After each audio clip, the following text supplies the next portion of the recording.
আন্তর্জাতিক লেনদেনে বিশ্বের অন্যতম প্রধান মুদ্রা মার্কিন ডলার। এমন শক্তিশালী মুদ্রা নিয়েও বিশ্বের সবচেয়ে ঋণগ্রস্ত দেশ যুক্তরাষ্ট্র, যার জাতীয় ঋণ ৩৭ লাখ কোটি ডলার ছাড়িয়েছে। পৃথিবীর আর কোনো দেশের মাথার উপর এত ঋণের বোঝা নেই। আমদানি ও রপ্তানি ব্যবধান দিনের পর দিন বাড়তে থাকায় বাণিজ্য ঘাটতি কমাতে না পেরে ঋণের পরিমাণ আরও বাড়ছে।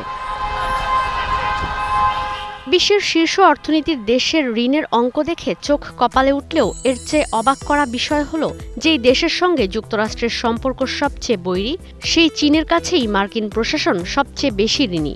চীনের ঋণ ব্যবস্থাপনা এবং উন্নত ও উন্নয়নশীল দেশগুলোর ঋণ নিয়ে করা এইড ডেটার প্রতিবেদনে উঠে এসেছে এই তথ্য। প্রতিবেদন বলছে ২০০০ থেকে ২০২৩ সাল পর্যন্ত বিশ্বের ২০০টি দেশে ২ লাখ কোটি ডলারের ওপরে ঋণ দিয়েছে চীন। এর মধ্যে প্রাচীন সিল্ক রুট বা আধুনিক বেল্ট অ্যান্ড রোড ইনিশিয়েটিভের আওতায় উন্নয়নশীল দেশগুলোকে ঋণ দিয়ে যাচ্ছে বেইজিং। অন্যদিকে উন্নত দেশগুলো ঋণ নিচ্ছে কৌশলগত অবকাঠামো উন্নয়ন, সেমিকন্ডাক্টরের মতো প্রযুক্তি নির্ভর খাতকে আরও এগিয়ে নিতে। পাশাপাশি আর্টিফিশিয়াল ইন্টেলিজেন্স ও নবায়নযোগ্য জ্বালানির জন্যও ঋণ নিচ্ছে উন্নত দেশগুলো। এইড ডেটা বলছে এখন পর্যন্ত চীন বিশ্বের শীর্ষ ঋণদাতা দেশ।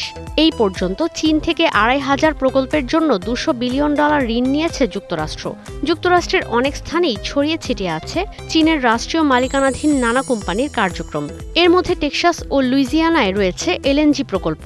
নিউ ইয়র্কের জন এফ কেনেডি বিমানবন্দরে টার্মিনাল সহ রয়েছে আরও অনেক প্রকল্প।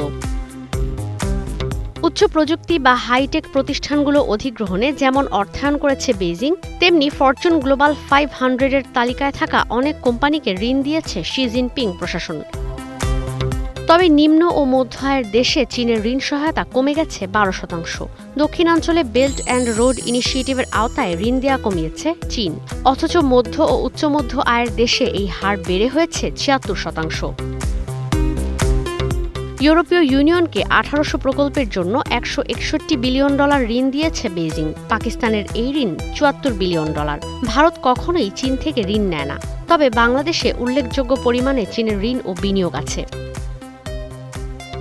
পদ্মা রেল সেতু, ঢাকা আশুলিয়া এলিভেটেড এক্সপ্রেসওয়ে, রাজশাহীতে পানি পরিশোধনাগার ও ঢাকার বিদ্যুৎ বিতরণ ব্যবস্থার উন্নয়নে চলমান ৫টি প্রকল্পে চীনের ঋণের পরিমাণ প্রায় $৬.৫ বিলিয়ন। এছাড়া বেসরকারি খাতে চলতি বছরের জুন পর্যন্ত চীনের দীর্ঘমেয়াদী ঋণের স্থিতি $৩.২৮ বিলিয়ন। এর বাইরে চলতি বছরের জুন পর্যন্ত বিভিন্ন খাতে চীনের বিনিয়োগ স্থিতি $১.৬ বিলিয়ন।